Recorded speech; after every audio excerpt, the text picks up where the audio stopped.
ହେଲା ଭୋକ ଲାଗୁଛି ରେ ଖୁଆ କିଛିଟା ଗୋଟେ ପଇସା ପତ୍ର ନାହିଁ ରେ ଭାଇ ବଟ୍ ଗୋଟେ ପ୍ଲାନ୍ ଅଛି ମୋ ପାଖରେ କି plan? ଚାଲ ଖାଇବା ଗୁପଚୁପ ଗୋଟେ ପ୍ଲେଟ୍ ଦିଅ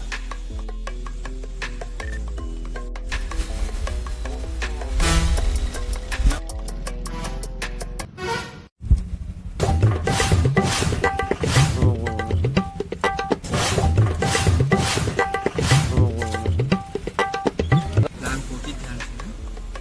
ଗୁପଚୁପ ଖାଇସାରିଲୁ ତାକୁ ଯାଇକି ମୁଁ କହିବି ଯେ ଭାଇ ଗୁପଚୁପ ଭିତରେ ପଥର ଥିଲା ବୋଲି କହିବି ଆଉ ଆମେ ବିନା ପଇସା ଦେଇକି ପଳେଇବା ହଁ